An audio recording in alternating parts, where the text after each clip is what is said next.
let go of an idea that I was not into letting go of. Not having a good time about it. But guess what? Sometimes we must do things that are not our first choice.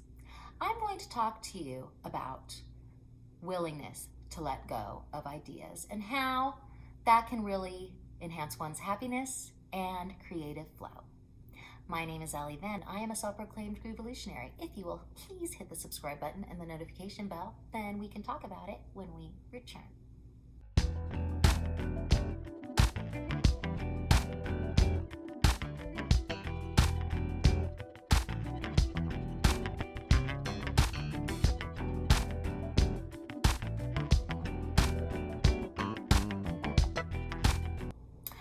I have been accused of changing my mind a lot. And I'm going to tell you, not guilty. Me and everybody else on the planet must be allowed the opportunity to let go of ideas. Not all ideas are great. Let's take it on a small scale.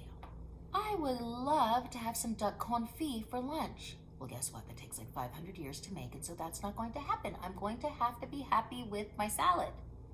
That is a kind of a weak example, but it's really a perfect example in the way that there are so many things we can hold on to. Oh, I wanted to have that kind of granola, but they don't have that kind of granola. Oh, I can't have that kind of granola. You know what? You can have a different kind of granola today. Have a handful, let it go, and be excited about the granola of your choice tomorrow. Now let's take this beyond the stomach and talk about how it might affect a creative flow. I'll go into the studio and I'll have a very clear idea of what I want my melodies to do. I'll be like, hey, yeah, yeah, yeah. But then the producer says, do, hey, yeah, yeah, yeah, yeah. And you know what? It is the right line for the song. And so I have to be willing to try it. I might feel like a fool, but it doesn't matter, because once I just try it and I let go of how I'm going to feel about it, if it's perfect, then I really actually opened myself to all this other creativity, all this other development. And so it was the letting go of my idea and willingness to listen to another that actually helped me grow. Another example would be how one collects ideas.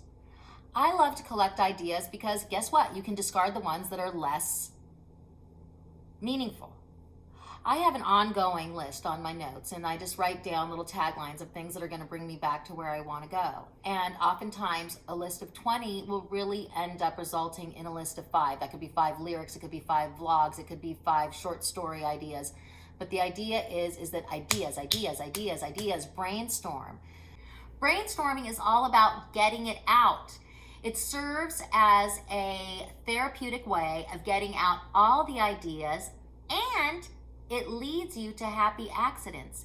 It leads you to other considerations, especially when you're brainstorming with others. The moral of the story is to let go of the ideas that do not serve. Brainstorming allows you the opportunity to sift through the less fabulous ideas, to create space for the biggies, to create space, time, energy around the ideas that really become the most meaningful. Anywho, in conclusion, the best way to stay creative is to be creative. My name is Teek Knockman.